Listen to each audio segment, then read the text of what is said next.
नमस्कार, स्वागत है झारखंड और देश दुनिया की बड़ी खबरों में। झारखंड के स्कूलों में फिर बढ़ी गर्मी की छुट्टियां। झारखंड भीषण गर्मी की चपेट में है। अब तक 1 दर्जन से अधिक लोगों की मौत गर्मी और लू के कारण हो चुकी है। ऐसे में स्कूली बच्चों को राहत देते हुए झारखंड सरकार ने विद्यालयों की छुट्टियां बढ़ा दी हैं। 8वीं कक्षा तक के छात्रों के लिए विद्यालय अब 21 जून तक बंद रहेंगे। यानी 19 जून को बच्चों के स्कूल खुलने वाले थे, लेकिन अब बच्चों को 3 दिन की और छुट्टी मिल गई है। कक्षा 9 से 12वीं के छात्रों को सुबह 7 बजे से 11 बजे तक स्कूलों में उपस्थित होना होगा। स्कूली शिक्षा और साक्षरता विभाग के सचिव के रवि कुमार ने एक आदेश जारी कर यह जानकारी दी है। आदेश के मुताबिक केवल छोटे बच्चों की छुट्टी बढ़ा दी गई है। आदेश में यह कहा गया है कि सभी सरकारी, गैर सरकारी, सहायता प्राप्त, गैर सहायता प्राप्त और सभी निजी स्कूल 21 जून तक बंद रहेंगे। झारखंड के गोड्डा का तापमान फिर पहुंचा 46 डिग्री। रविवार को झारखंड के 18 जिलों का तापमान 40 डिग्री सेल्सियस के पार रहा। वहीं झारखंड के गोड्डा का टेम्परेचर 46 डिग्री सेल्सियस रहा। खबरों को माने तो अगले 2-3 दिनों में मॉनसून झारखंड में एंट्री कर जाएगा। झारखंड में कहीं कहीं भीषण गर्मी और लू की स्थिति बनी रही, जबकि 1-2 स्थानों पर गर्म रात, वार्म नाइट और बहुत गर्म रात, वेरी वार्म नाइट की स्थिति भी देखी गई है। 19 जून को झारखंड के उत्तर पूर्वी, दक्षिणी और निकटवर्ती मध्य भागों में कहीं कहीं गर्जन के साथ हल्के से मध्यम दर्जे की वर्षा की संभावना है। झारखंड में अगले 3 दिनों के दौरान अधिकतम तापमान में कोई बड़े बदलाव के संकेत नहीं है। इसके बाद अगले 2 दिन इसमें धीरे धीरे 2 से 3 डिग्री सेल्सियस की गिरावट हो सकती है। जेईई एडवांस में आयुष कुमार सिंह बना स्टेट टॉपर।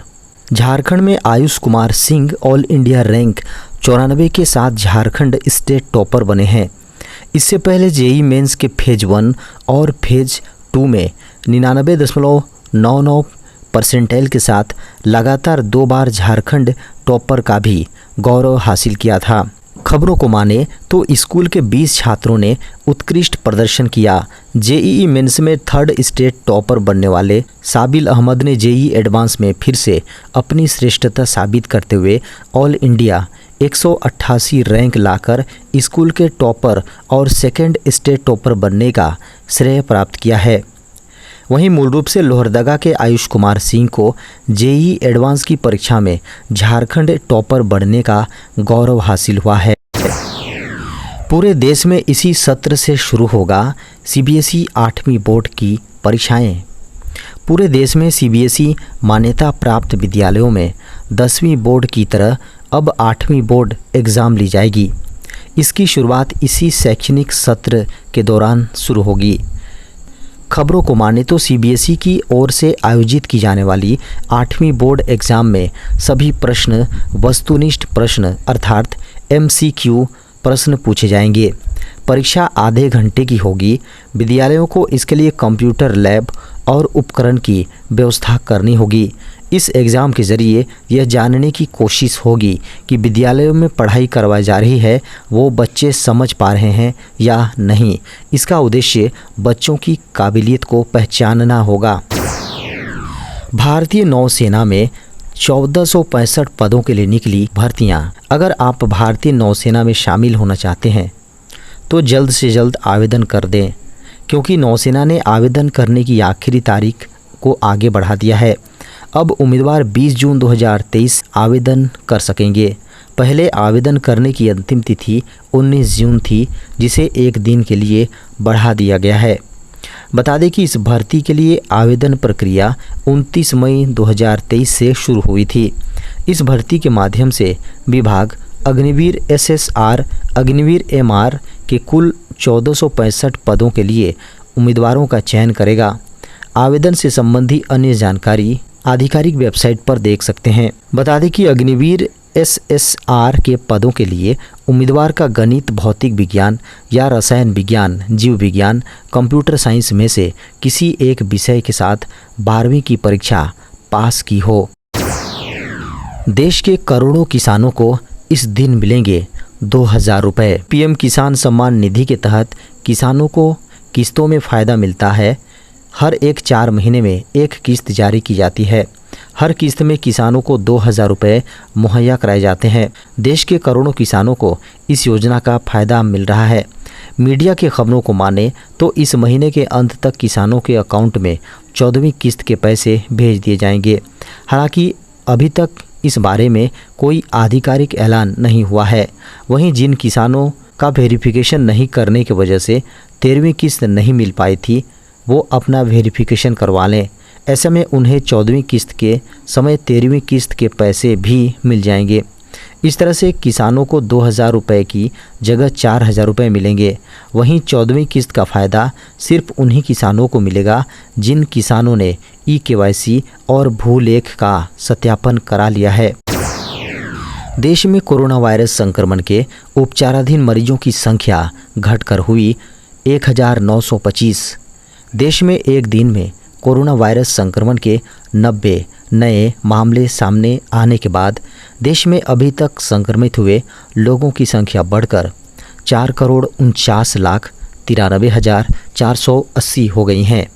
वहीं उपचाराधीन मरीजों की संख्या 2017 से घटकर 1,925 रह गई हैं। केंद्रीय स्वास्थ्य मंत्रालय की ओर से रविवार सुबह 8 बजे जारी ताज़ा आंकड़ों के अनुसार केरल के कोरोना वायरस संक्रमण से मौत के आंकड़ों का पुनर्मिलान करते हुए वैश्विक महामारी से दम तोड़ने वाले मरीजों की सूची में 2 और नाम जोड़ने के बाद देश में संक्रमण से जान गंवाने वाले लोगों की कुल संख्या बढ़कर 5,31,895 हो गई हैं। ताज़ा आंकड़ों के मुताबिक भारत में मरीजों के रिकवर होने की राष्ट्रीय दर 98.81% है।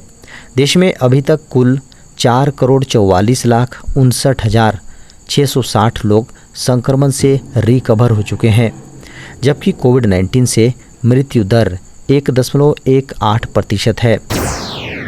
मॉनसून में देरी के कारण से देश में होगी महंगाई की बारिश।